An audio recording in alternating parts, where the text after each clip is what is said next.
അപ്പോൾ നമുക്ക് ഇവിടെ നിർത്താം. ഇവിടെ അല്ല, ഇനി പറ്റില്ല. ഇനി നാളെ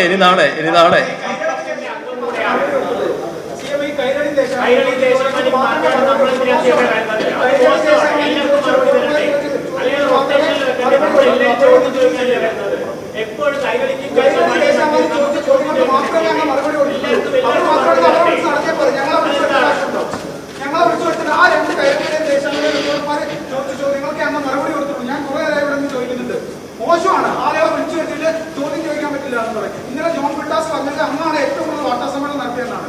അങ്ങനെ നടത്തിയ ആൾ മാധ്യമപ്രവർത്തകർ മോശമാണ് ചെയ്യേണ്ടത്. ആളുകളെ വിളിച്ചു വെച്ചിട്ട് ചോദ്യം ചോദിക്കാൻ ശ്രമിക്കുന്നത്. ഞാൻ ചോദിക്കാൻ അവസരം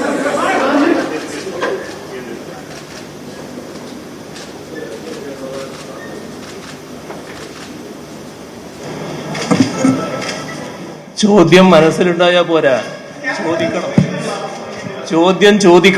ചോദ്യം മനസ്സിലുണ്ടായാൽ പോരാ. ഇവിടെ ചിലർക്ക് ചില ഉദ്ദേശങ്ങളുണ്ട്. ആ ഉദ്ദേശമാണ് ഇപ്പോൾ പ്രകടമായത്. ഇതേതെങ്കിലും വാർത്താ സമ്മേളനത്തിൽ കാണുന്ന കാര്യമാണോ? നിങ്ങളെല്ലാവരും ചോദിച്ചു. നിങ്ങൾ ഏത് മാധ്യമപ്രവർത്തകനാണെന്ന് ഞാൻ ചോദിച്ചില്ല. ആ ചോദ്യത്തിന് ഞാൻ മറുപടി പറഞ്ഞു. ആ മറുപടി വിശദമായിട്ട് പറഞ്ഞു. അതല്ലേ ഉണ്ടായത്. നിങ്ങളെല്ലാവരും കേട്ടിരിക്കുകയല്ലേ. നിങ്ങളെ ചിലരുടെ മനസ്സിൽ ചോദ്യം ഉണ്ടാവും. ആ ചോദ്യത്തിന് നിങ്ങൾ ചോദിച്ചാലേ ഉത്തരം പറയാൻ പറ്റൂ. എല്ലാവർക്കും ചോദ്യം ചോദിക്കാൻ ഒരു പത്രസമ്മേളനത്തിൽ അവസരം കിട്ടിയെന്ന് വരുമോ? അപ്പോൾ സമയം കഴിഞ്ഞു. അതുകൊണ്ടാണ് ഞാൻ അവസാനിപ്പിക്കുന്നത്.